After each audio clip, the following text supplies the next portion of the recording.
ഇവിടെ കിടന്ന് തൊണ്ട കയറിയിട്ട് ഒരു കാര്യവുമില്ല. മുഖ്യന്റെ മുമ്പിൽ ചെന്ന് വിളിക്കുക. അങ്ങനെ കേക്കട്ടെ. വിഷമിക്കണ്ടോ വേലായുധ. എന്റെ കൂടെ നിൽക്കുന്ന നിങ്ങളെ രണ്ടുപേരെയും പാർട്ടി സെക്രട്ടറി സ്ഥാനത്ത് നിന്ന് മാറ്റിയിട്ടുണ്ടെങ്കിൽ തിരിച്ച് ജനറൽ സെക്രട്ടറി ആയിട്ട് അവരോധിക്കും ഞാൻ. ഇതൊക്കെ ആ മുഖ്യമന്ത്രി അവരാജന്റെ പണിയാ. ഉടനെ ഒരു തീരുമാനം എടുത്തേ പറ്റൂ. വളരെ ശരിയാണ്. ഇങ്ങനെ പോയാൽ മേനോൻ സാറിനും ദിവാരൻ സാറിനും മന്ത്രി എന്ന പദവി മാത്രമേ കാണൂ. അധികാരം മുഴുവൻ മുഖ്യന്റെ കയ്യിൽ. ഇത് നമ്മുടെ ഗ്രൂപ്പിനെ ഒതുക്കാനുള്ള ശ്രമമാണ്. ഇപ്പം തന്നെ എന്റെ വകുപ്പിൽപ്പെട്ട എല്ലാ കോർപ്പറേഷൻ ചെയർമാൻമാരോട് രാജിവെക്കാൻ പറഞ്ഞിരിക്കുക മുഖ്യമന്ത്രി. പകരം മുഖ്യന് ഓശാന പാടുന്നവനെ കയറ്റിയിരുത്താനായിരിക്കും. നടക്കുകയല്ല, രാജിവെക്കേണ്ടത് അയാളെ അവറാച്ചൻ. രാഷ്ട്രീയത്തിൽ 18 പഠിച്ച എന്റെ അടുത്ത് അയാളുടെ കളി. എത്ര ഗ്രൂപ്പ് കളിച്ചും കുതികാൽ വെട്ടിയുവാ മേനോൻ സാർ ഈ നിലയിലെത്തിയത്. അല്ല, ഞാൻ ഉദ്ദേശിച്ചത് എന്നൊക്കെയാ മുഖ്യൻ പറഞ്ഞു വരുത്താൻ ഇടയുണ്ടെന്ന്. ഈ വിധത്തിൽ ഇന്നേ വരെ ഒരു പരീക്ഷ പോലും എഴുതാത്ത ഈ മേനോൻ സാറിന് എന്തൊക്കെ പരീക്ഷണങ്ങളാ നേരിടേണ്ടി വരുന്നു എന്ന് ആലോചിച്ച് നോക്കി. അല്ല, ഞാൻ ഉദ്ദേശിച്ചത് എനിക്കൊന്നേ പറയാനുള്ളൂ, മുഖ്യമന്ത്രി അവരാച്ചൻ രാജിവെക്കണം. പകരം മേനോൻ സാർ മുഖ്യമന്ത്രിയാകണം. ഞാനും ഉദ്ദേശിച്ച ഞാൻ മുഖ്യമന്ത്രിയായതിന്റെ അന്ന് മുതൽ കേൾക്കുക മുഖ്യമന്ത്രി രാജിവെക്കണമെന്ന്. അതെ, തർക്കമെന്ത്? മുഖ്യമന്ത്രി രാജിവെക്കണം. എനിക്ക് ഈ കൺവീനർ സ്ഥാനം മടുത്തു. അവനവന്റെ പാർട്ടി നയി മുറവിളി പ്രതിപക്ഷത്തിന്റെ ഭാഗത്തു നിന്നല്ല. പ്രതിപക്ഷം കാര്യമുള്ള കാര്യത്തിനെ പറയൂ. ബഹുമാനപ്പെട്ട വിദ്യാഭ്യാസ മന്ത്രി ബാലഗംഗാധര മേനോൻ ഈ മന്ത്രിസഭയിൽ അംഗമാണോ അതോ പ്രതിപക്ഷത്തിന്റെ വ്യക്തമാണോ? ആ സംശയം എനിക്കുണ്ട്. ഞാൻ ഈ മന്ത്രിസഭയിൽ അംഗം തന്നെയാണോ? അല്ല, എന്നോടും എന്റെ ഗ്രൂപ്പിനോടുള്ള മുഖ്യന്റെ അവഗണന കണ്ട് ചോദിക്കുന്നത്. എനിക്കൊന്നേ പറയാനുള്ളൂ, മുഖ്യമന്ത്രി രാജിവെക്കണം. ഇയാൾ അവിടെ ഇരിക്കുക. മേനോൻ പറയട്ടെ. എനിക്കൊരു കാര്യം പറയാനുണ്ട്. മുഖ്യമന്ത്രി രാജിവെക്കണമെന്നൊന്നും ഞാൻ പറയുന്നില്ല. പക്ഷെ എന്നെ രാജിവെക്കുമെന്ന് ഞങ്ങൾക്കറിയാം. ഭൂരിപക്ഷത്തിന്റെ അഭിപ്രായം മുഖ്യൻ രാജിവെക്കണമെന്ന് എന്നിട്ട് വേണം മേനോൻ അതിൽ കയറിയിരിക്കാം. അതെ തോമിച്ച, 25 കൊല്ലമായിട്ട് MLA-യും പല വകുപ്പുകൾ കൈകാര്യം ചെയ്തിട്ടുള്ള മന്ത്രിയുമാണ് ഞാൻ. മുഖ്യമന്ത്രിയാവാൻ ഇയാളെക്കാൾ യോഗ്യം ഞാൻ തന്നെ. ആ പൂതി മനസ്സിൽ വെച്ചാൽ മതി. ഇത്രയും അഴിമതി ആരോപണങ്ങൾ ഉണ്ടായിട്ടുള്ള ഒരാളെ മുഖ്യമന്ത്രിയായിട്ട് കേരളത്തിന് വേണ്ട. എന്റെ പേരിൽ ആരോപണങ്ങളേ ഉള്ളൂ. പക്ഷെ മുഖ്യമന്ത്രി അടക്കം പല മന്ത്രിമാരും നടത്തിയ അഴിമതികളുടെ വ്യക്തമായ തെളിവുകൾ എന്റെ കയ്യിലുണ്ട്. അയ്യയ്യേ, നിർത്ത്. നിങ്ങൾ ഇങ്ങനെ പരസ്പരം അങ്ങോട്ടും ഇങ്ങോട്ടും അഴിമതി കേസുകൾ വിളിച്ചു കുവിയാല് അതിന് മുതലെടുക്കുന്നത് ആരാ? പ്രതിപക്ഷം. ഇനിയൊരൊറ്റ തവണ പ്രതിപക്ഷം അധികാരത്തിൽ വന്നാ കേരളം ബംഗാള് പോലെയാവും. താഴെ ഇറക്കാൻ പറ്റിയെന്ന് വരില്ല. അപ്പൊ പിന്നെ കിടന്ന് നിലവിളിച്ചിട്ട് ഒരു കാര്യമില്ല. നമ്മൾ ജനങ്ങളെ നന്നായിട്ട് പറ്റിക്കുന്നവരാ. പരസ്പരം പറ്റിക്കാതിരുന്നാൽ കാലാവധി തീരുന്നത് വരെ നമുക്ക് ഭരിക്കാം. അതുകൊണ്ട് മുഖ്യമന്ത്രിയെ മാറ്റേണ്ട ഒരു കാര്യവും തൽക്കാലം ഇവിടെ ഇല്ല. എന്തൊക്കെ ന്യായം പറഞ്ഞാലും മുഖ്യമന്ത്രി രാജിവെച്ചേ പറ്റൂ. ദിവാകരത്താനിക്ക് ഇതല്ലാതെ വേറെ ഒന്നും പറയാൻ. ഈ മുഖ്യൻ ഈ രീതിയിൽ ഭരണം ഇനിയും തുടർന്നാൽ KDF അടുത്ത തെരഞ്ഞെടുപ്പിൽ പച്ച കൺവീനറെ, ഇതൊക്കെ പത്രക്കാരെയും TV-ക്കാരെയും വിളിച്ച് സർക്കാരിനെ കരിവാരി തേക്കാൻ ശ്രമിച്ചാൽ എനിക്കിതൊക്കെ ഹൈക്കമാൻഡിനോട് പറയേണ്ടി വരും. പേടിപ്പിക്കല്ലേ. എന്റെ ഗ്രൂപ്പിന്റെ ഹൈക്കമാൻഡ് ഞാൻ തന്നെ. അവറാജ, അധികകാലം മുഖ്യമന്ത്രി കസേരയിൽ സുഖമായിട്ടിരിക്കാമെന്ന് കരുതണ്ട. മുഖ്യമന്ത്രിയെ കൊണ്ട് രാജിവെപ്പിച്ചേ ഞാൻ അടങ്ങും.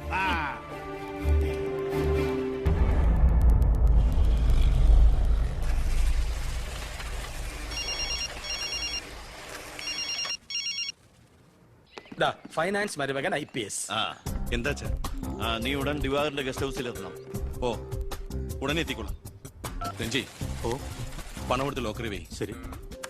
അല്ല, നിങ്ങൾ ബസ് ഓണേഴ്സും തൊഴിലാളിയും തമ്മിൽ ഒരു പരസ്പര വിട്ടുവീഴ്ചയ്ക്ക് തയ്യാറായില്ലെങ്കിൽ ഈ സമരം ഒത്തീർപ്പാക്കാൻ പറ്റുമെന്ന് എനിക്ക് തോന്നുന്നില്ല. Excuse me. കളക്ടർ മരുമകൻ IAS. ഹലോ. ഞാൻ ഗസ്റ്റ് ഹൗസിലുണ്ടാവും. ശരി സാർ, ഞാൻ വരാം. അപ്പൊ ഈ ചർച്ച തൽക്കാലം ഇവിടെ അവസാനിപ്പിക്കാം.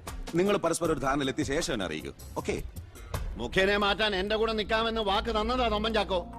താൻ ആരോപണം ഉന്നയിച്ചാൽ മതി, ഞാൻ പിന്തുണച്ചോളാമെന്ന് പറഞ്ഞിട്ട് എന്നിട്ടിപ്പം മീറ്റിംഗിൽ മുഖ്യന് വേണ്ടി വാദിച്ചിരിക്കുന്നു. അല്ലെങ്കിൽ അവരാച്ചൻ ഒഴിഞ്ഞു പോയനെ. നായ നടന്നുകൊണ്ട് ഒരു കാര്യമില്ല, നായ്ക്ക് ഇരിക്കാനോട്ട് നേരമില്ല എന്ന് മുഖ്യം പറയുന്ന ഞാൻ ഉദ്ദേശിച്ചത്. മേനോ സാറ് മുഖ്യമന്ത്രിയാവുമെന്ന് ഞാൻ വെറുതെ സ്വപ്നം കണ്ടു. എല്ലാം കൈവിട്ടു പോയില്ലേ? ഇല്ല ജോസ്പേട്ട, കൈവിട്ടു പോയി എന്ന് കരുതിയ പലതും നമ്മൾ വെട്ടിപ്പിടിച്ചെടുത്തിട്ടുണ്ട്. ജോസ്പേട്ടന്റെ സ്വപ്നം ഫലിക്കും. അച്ഛൻ മുഖ്യമന്ത്രിയാകും. അത് മറ്റാരേക്കാളും കൂടുതൽ ആഗ്രഹിക്കുന്നവനാ ഞാൻ. കേട്ടോടാ ദിവാര, അണികൾ ഒരുപാട് പേര് പിന്നിലുണ്ടെങ്കിലും എന്റെ ശക്തി എന്ന് പറയുന്ന ഇവരാ എന്റെ മരുമക്കള്. ഈ IPS-ഉം ഈ IAS-ഉം എന്റെ വാക്കനുസരിച്ച് ഇവര് നിന്നിട്ടുള്ളൂ. ഇവരോട് അഭിപ്രായം ചോദിച്ചിട്ടേ ഞാൻ പ്രവർത്തിച്ചിട്ടുള്ളൂ. അല്ലച്ചാ ഈ CM രാജിവെക്കാൻ തയ്യാറായില്ലെങ്കിൽ അച്ഛന്റെ ഗ്രൂപ്പിൽ പാർട്ടി വിട്ടു പോകുന്നു. എടാ ഈ പാർട്ടി വളർത്തുക എന്നൊക്കെ പറഞ്ഞാലുണ്ടല്ലോ, കൂടെ നിൽക്കുന്ന ഒറ്റ ഒരുത്തനെ വിശ്വസിക്കാൻ കൊള്ളില്ല. വളരെ ശരിയാണ്. ഈ നിൽക്കുന്ന ദിവാരൻ സാറ് ഒരു മന്ത്രിസ്ഥാനം കളഞ്ഞിട്ട് വരില്ല. വരുമോ? അല്ല അത് പിന്നെ അറിയാടോ, മുന്നീന്നും പിന്നീന്നും കുത്ത് പ്രതീക്ഷിച്ചിട്ട് തന്നെ ആ കൂടെ കൊണ്ടു നടക്കുന്നു. ഞാൻ ഒഴിച്ച് അച്ഛാ ഒന്നിങ്ങോട്ട്. പാർട്ടി വിടുക എന്നൊക്കെ പറഞ്ഞ മണ്ടത്തരോ. CM രാജിവെച്ചൊഴിയേണ്ട ഒരു സാഹചര്യം ഇവിടെ ഉണ്ടാക്കിയാൽ നിങ്ങൾ എന്തുണ്ടാക്കാനും ശരി മുഖ്യമന്ത്രി രാജിവെക്കണം. എനിക്കതേ പറയാനുള്ളൂ. നീ എന്താ ഉദ്ദേശിക്കുന്നത്? സ്വാശ്രയ കോളേജുകൾക്കെതിരെ വിദ്യാർത്ഥികളുടെ സമരം നടക്കുകയാണല്ലോ. അതെ. മുൻപന്തിയിൽ നിൽക്കുന്നത് മുഖ്യനെ പിന്തുണയ്ക്കുന്ന KSA. അത് വിദ്യാഭ്യാസ മന്ത്രിയായ അച്ഛനെതിരുള്ള മുഖ്യന്റെ കളിയാണ്. ആ സമരം വഷളാക്കണേ. അതെന്നെയല്ലടാ ബാധിക്കുക. ഞാനൊന്ന് പറഞ്ഞോട്ടെ. സമരം ചെയ്യുന്ന വിദ്യാർത്ഥികളെ പോലീസുകാരെ കൊണ്ട് നമ്മൾ തല്ലിച്ചതയ്ക്കുന്നു. ആഭ്യന്തരം കൈയടക്കി വെച്ചിരിക്കുന്ന മുഖ്യനെതിരെ വിദ്യാർത്ഥികൾ തിരിയും. കേരളമാകെ ആളിപ്പടരുന്ന വിദ്യാർത്ഥി സമരത്തിന് മുന്നിൽ മുഖ്യൻ മുട്ടിമടക്കും. സാറിന്റെ ബുദ്ധി കൊള്ളാം. പക്ഷെ മുഖ്യൻ പറയുന്നതല്ലേ പോലീസ്. പിന്നെ ഞാൻ പറഞ്ഞാ കേൾക്കുന്ന പോലീസുകാരും ഉണ്ട് ജോസ്പേട്ട. ASP അർഷൻ എനിക്ക് വളരെ വേണ്ടപ്പെട്ട ആളാ. ഞാൻ അച്ഛനോട് പറഞ്ഞിട്ടില്ല നമ്മുടെ മീനൂട്ടിക്ക് വേണ്ടി. Hello sir, how are you sir? Yes, കാര്യം മനസ്സിലായി. പക്ഷേ എന്ത് പ്രകോപനം ഉണ്ടായാലും പോലീസ് സംയമനം പാലിക്കണമെന്നാ CMന്റെ ഓർഡർ. എടോ, പോലീസിന് നൊന്താൻ നിങ്ങൾ കൈയും കെട്ടി നോക്കി നിൽക്കുവോ? അത് പിന്നെ പ്രത്യേകിച്ച് പറയണോ? എങ്കിൽ പോലീസിന് നോവും. പിന്നെന്താ ചെയ്യേണ്ടെന്ന് അറിയാമല്ലോ. ഇതാണ് കുശാഗ്ര ബുദ്ധി.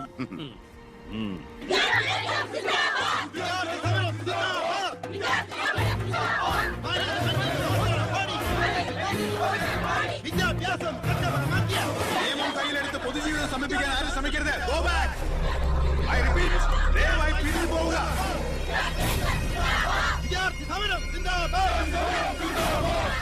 Police go back. Police go back. Police go back. Police go back. Police go back. Police go back.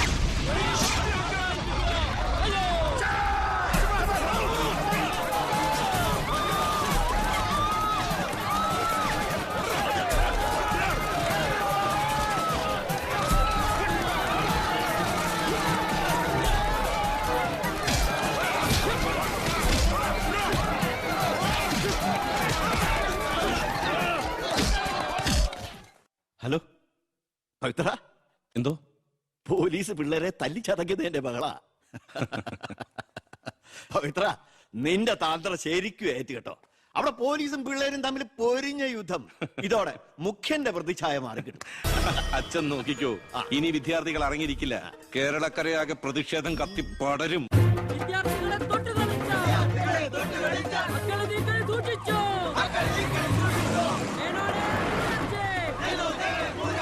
തന്നെ ഞങ്ങൾ എടുത്തോളാം. വിദ്യാർത്ഥികളെ തൊട്ട് കളിച്ച മക്കളെ നീക്കൾ സൂക്ഷിച്ചു. വിദ്യാർത്ഥികളെ തെരുവിലിറക്കി. കളിക്കാൻ നോക്കണ്ട. സർ, യൂത്തിന് ഇങ്ങനെ പ്രതിഷേധയാവുകയാണ്. നമുക്ക് റൂട്ടൊന്ന് ഡൈവേർട്ട് ചെയ്താൽ. ഇതിനാ അല്ല, എടോ, മന്ത്രിയെ പ്രൊട്ടക്ട് ചെയ്യാൻ കഴിഞ്ഞില്ലേ പിന്നെ നിങ്ങൾ എന്തിനാ മുന്നിൽ പിന്നിൽ നടക്കണം? അവരെ പിടിച്ച് മാറ്റോ? സർ. ഗ്രൂപ്പ് തർക്കം പരിഹരിക്കാൻ കേന്ദ്ര നിരീക്ഷകൻ എത്തിയ ദിവസം കൊള്ളാം. എല്ലാം നേരിട്ടുണ്ട്, മനസ്സിലാക്കട്ടെ. പ്ലീസ് നിർത്തൂ പ്ലീസ്. ദയവ് നിങ്ങൾ പിരിഞ്ഞു പോകണം, അല്ലെങ്കിൽ മന്ത്രിയെ പോകാൻ അനുവദിക്കും. മേനോനെ മൂരാച്ചേ രാജിവെച്ചു പുറത്തു പോകും. ആ വണ്ടി ഇടോ. വണ്ടി ഇവിടെ വരട്ടെ. ആ കടന്നു വരുന്ന ആളത്ര ശരിയല്ല.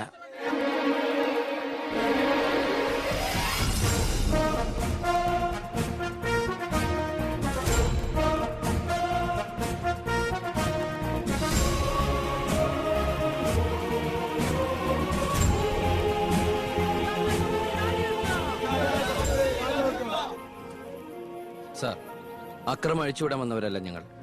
മന്ത്രിയുമായി ഞങ്ങൾക്കൊന്ന് സംസാരിക്കണം. Hello, control room. CA Vijayan here. വിദ്യാഭ്യാസ മന്ത്രി ആരുടെ നെഞ്ചത്തൊക്കെയാ കയറാൻ പോണത്? നിങ്ങൾ എന്തിനാ എന്റെ വഴി തടയുന്നേ? വിദ്യാർത്ഥികളെ പോലീസ് മൃഗീയമായി മർദ്ദിച്ചു. ബോംബെറിഞ്ഞതിന്റെ പേരിൽ നിരപരാധികളെ പിടിച്ച് അത്തിട്ടിരിക്കുന്നതിന് നിങ്ങൾ ഉത്തരം പറയണം. അതൊക്കെ പോലീസ് വകുപ്പ് കൈകാര്യം ചെയ്യുന്ന മുഖ്യമന്ത്രിയോട് ചോദിക്കണം. അയാൾക്കെതിരെ സമരം ചെയ്യണം. ഓ,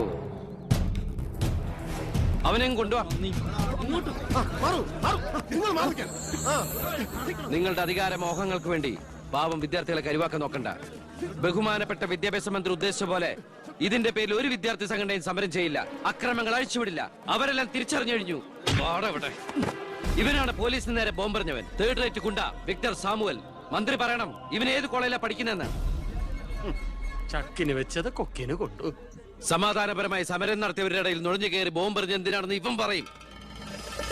ആര് പറഞ്ഞിട്ടാന്ന് ഇവൻ പറയും. കത്തിക്കട കോലം. പെർഫെക്റ്റ് കോലം. വിദ്യാഭ്യാസ മന്ത്രി രാജിവെക്കുക. വിദ്യാഭ്യാസ മന്ത്രി രാജിവെക്കുക.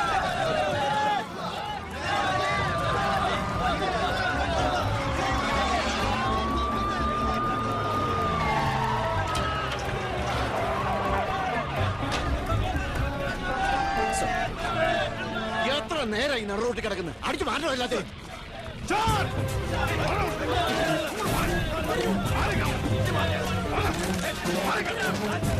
വയലിനായിട്ട് താനും തൂക്കിക്കോളും. വെറുതെ ഒരു ഇഷ്യൂ ഉണ്ടാക്കണം. കോലം കത്താണ്ട് രസിക്കുക. അടിച്ച് ഓടിക്കൊള്ളാതെ.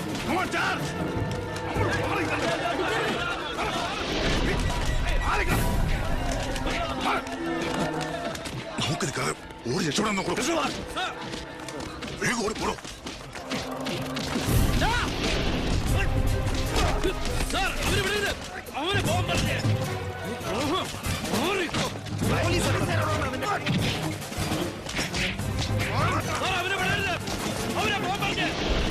ആ പയ്യൻ കൊള്ളാവല്ലോ. അവനെ നാളെ നമ്മുടെ ഇടയിൽ കണ്ടേക്കാം. നല്ല ഉശിര് അല്ലേ? അത് പിന്നെ കാണാതിരിക്കോ? താൻ അറിയോ അയാളെ? അറിയും. ഞങ്ങൾ തമ്മിലൊരു ചെറിയ ബന്ധമുണ്ട്. എന്തു ബന്ധം? എന്റെ ഒരേ ഒരു മോന. ആറ്റുനോറ്റുണ്ടായ ഒരേ ഒരു ഉണ്ണി. അവന്റെ ചോറ് ഇവിടെയും കൂറ് അവിടെയുമാണ്. അവൻ നിൽക്കുന്നത് മുഖ്യന്റെ ചേരിയില്ല, താമസിക്കുന്ന മേനോൻ സാറിന്റെ വീട്ടിലും. ഇവരുടെ വീടാണ് ഒരു വീട്, കുടുംബം ഒരു കോവിൽ.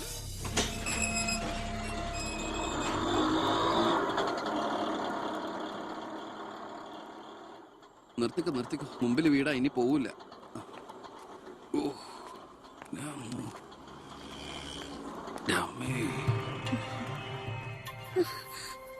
അയ്യോ, ഇതെന്ത് പറ്റിയടാ? അഴിമതി വീരനും കുടില ബുദ്ധിശാലിയുമായ ഒരു മൂരാജി മന്ത്രിക്കെതിരെ ശബ്ദമുയർത്തിയതിനും അങ്ങേരുടെ കോലം കത്തിച്ചതിനും പോലീസ് തന്ന സമ്മാനാണിത്. ഏത് മന്ത്രി? നമ്മുടെ വിദ്യാഭ്യാസ മന്ത്രി ഇല്ലേ അമ്മ? അത് നിന്റെ അച്ഛനല്ലേ? ആ, ഞാനത് നിഷേധിക്കുന്നില്ല. കാശ് കൊടുത്ത് ഇടിപ്പിച്ച പോലെ ഇപ്പൊ എന്നെ ഐഡിയത്. അയ്യോ ഏട്ടാ, ഇത് എന്ത് പറ്റി? ഒന്നുമില്ല മോളെ, ഒന്നും. അയ്യോ, നന്നായിട്ട് കിട്ടിയ ലക്ഷണം ഉണ്ടല്ലോ. വിഷമിക്കണ്ട. ലാത്തിയുടെ ചൂടറിഞ്ഞ തുണക്കുട്ടന്മാർ രാഷ്ട്രീയത്തിലേറെ ശോഭിക്കും. എതിരാളികളെ ലാത്തി കൊണ്ട് അടിച്ചൊതുക്കിയും ചിലർ രാഷ്ട്രീയത്തിൽ വല്ലാതെ ശോഭിക്കുന്നുണ്ട്. പക്ഷെ അതൊന്നും അത്ര ശാശ്വതമല്ല. Every dog has a day. ഞാൻ മകനെയാണ് ഉദ്ദേശിച്ചത്. നീ ഇരിക്കെ, ഞാൻ വിളമ്പാ. ഓ, എനിക്ക് വേണ്ടമ്മ. ഇത് VIP-കളുടെ ടേബിൾ അല്ലേ? ഇവിടെ ഇരുന്ന് കഴിച്ചാൽ അങ്ങോട്ട് ഇറങ്ങില്ല. എനിക്കുള്ള വിധം ഞാൻ അടുക്കള പോയി കഴിച്ചോളാം. ജീവിതകാലം മുഴുവൻ നിനക്ക് അടുക്കളയിൽ കിടന്ന് ഇറങ്ങാനാ യോഗം. ഓ, എനിക്കത് മതി. എന്തായാലും ഞാൻ നിങ്ങളുടെ ഗ്രൂപ്പ് ഓഫീസിന്റെ തിന്നാലല്ലോ വന്ന് നിറങ്ങണത്. എന്നെയും എന്റെ ഗ്രൂപ്പിനെ പരസ്യമായിട്ട് അവമാനിക്കുന്നവനെന്തിനാ ഞാൻ കഷ്ടപ്പെട്ടുണ്ടാക്കണ എന്റെ വീതം കഴിക്കാൻ ഇങ്ങോട്ട് കെട്ടിയെടുക്കണത്? മക്കള് കഴിക്കുന്നതിന്റെ കണക്ക് പറയാ. ഞാൻ പറയൂടി, രാവിലെ ഇറങ്ങുമല്ലോ കഞ്ഞിമുക്കിയ ഡ്രസ് ഇട്ടുണ്ട്, അതിനും വേണം എന്റെ ചക്രം. അതെ, എല്ലാം സർക്കാരിനെ വെട്ടിച്ചുണ്ടാക്കുന്നല്ലേ. സർക്കാരിന്റെ കാശ് എന്ന് പറയുന്നത് ജനങ്ങളുടെ കാശാ. അതിലെനിക്കും അവകാശമുണ്ട്. നീ അടുക്കളയിലേക്ക് പോയി ഭക്ഷണം കഴിക്കും. ഉപദേശിക്കുകയാണ് കരുതരുത്. ജീവിതത്തിനൊരു ലക്ഷ്യമൊക്കെ ഉണ്ടാവും. എന്നിട്ട് ആ ലക്ഷ്യത്തിന് വേണ്ടി പരിശ്രമിക്കണം. ഗർമി, നല്ല ഉപദേശം. ഇരിക്കുന്ന ആളോട് ചെന്ന് പറയും. പോത്തിനോടാണോ വേദം ഓതുന്നത്? ഞാൻ ഇതുദ്ദേശിച്ചത് മകനെയാ. അച്ഛനെ ഉദ്ദേശിച്ചാലും വലിയ കുഴപ്പമൊന്നുമില്ല. നിങ്ങളൊന്നും മിണ്ടാതിരിക്കും. അച്ഛൻ അവന് വഴക്ക് പറയുന്നതിൽ എന്താ തെറ്റ്? അവന് ഞങ്ങളുടെ കൂടെ നിന്നൂടെ? എവിടെ നിൽക്കാനാ? എനിക്കെതിരെ ആഞ്ഞടിക്കാൻ ആ മുഖ്യനവനെ കരുവാക്കിയിരിക്കുക. ആരോപണം ഞാൻ നിഷേധിക്കുന്നു. ഇവൻ എന്റെ മോൻ തന്നെയാണോ അതാ മുഖ്യറ്റം? ആ ചോദ്യം ലക്ഷ്മി തീറ്റ കഴിഞ്ഞ് ഇറങ്ങി പോരുത്.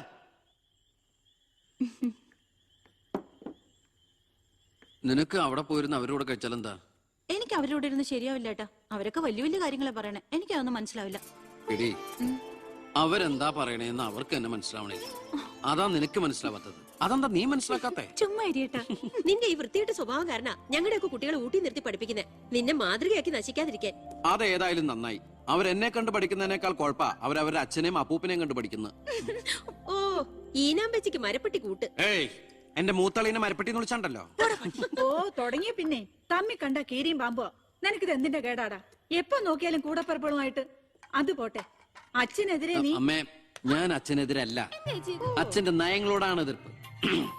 അച്ഛന്റെ രാഷ്ട്രീയ നേട്ടങ്ങൾക്ക് വേണ്ടി അച്ഛൻ കാട്ടിക്കൂട്ടുന്ന നെറുകേടുകൾക്കെതിരെ ഞാൻ അറിയാതെ ചോദിച്ചു പോവുകയാണ്. ചോദിച്ചു പോണ്ട, അവിടെ ഇരുന്ന് കഴിക്കേ. പറഞ്ഞ പോലെ കഴിച്ചിട്ട് പോവാം. എടാ, നിന്റെ അച്ഛൻ എത്ര നെറുകേട് കാണിച്ചാലും അങ്ങേര് കഷ്ടപ്പെട്ടുണ്ടാക്കണതല്ലേ നീ ഇപ്പൊ കഴിക്കണത്? അത് മാത്രം പറയരുത് അമ്മേ. അമ്മേ, ഞാൻ കഴിക്കണത് അമ്മയ്ക്കുള്ള കഞ്ഞിയുടെ ഒരു വിഹിതമാണ്. എനിക്കൊരു നല്ല കാലം വരുമ്പോ ഞാൻ ഈ കഞ്ഞി മുഴുവൻ അമ്മയ്ക്ക് ചോറായിട്ട് തിരിച്ചു തരും. അതുവരെ എന്റെ വയറിനൊരു ലോട്ട്. എനിക്കും എന്റെ ജീവൻ നിലനിർത്തണ്ടേ അമ്മേ.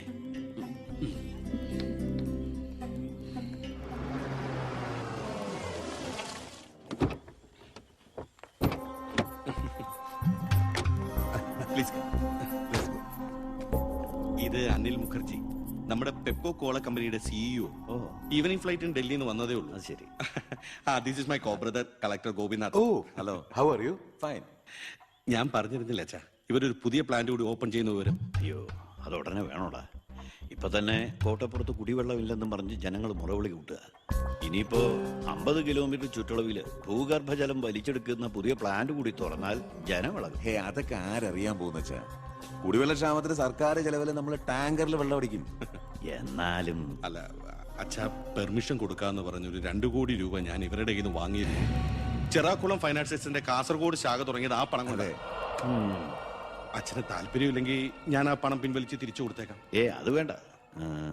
പിന്നെ ആ വ്യവസായ മന്ത്രി ദിവാകരന് ഒരു തുക കൊടുക്കേണ്ടി വരുമെന്ന് പറഞ്ഞേക്ക്. കൺഫേം. Thank you. എല്ലാം കേട്ടു, ഒന്നും നടക്കില്ല. Good night. അല്ല അതെ, നാളെ ഒരു വഴിതടൽ സമരമുണ്ട് KK റോഡില്. ബഹുമാനപ്പെട്ട മന്ത്രി അച്ഛൻ അതുവഴിയൊന്നും വന്നേക്കരുത്. പിന്നെ മന്ത്രിയുടെ കാറ് മാൻ തടഞ്ഞു എന്നും പറഞ്ഞ് രാത്രി ഉണ്ണാൻ വന്നിരിക്കുമ്പോ എന്റെ കഞ്ഞില് പാറ്റിടാൻ വന്നുണ്ടല്ലോ. കഞ്ഞി കുടിച്ചിട്ടേ പോകുള്ളൂ.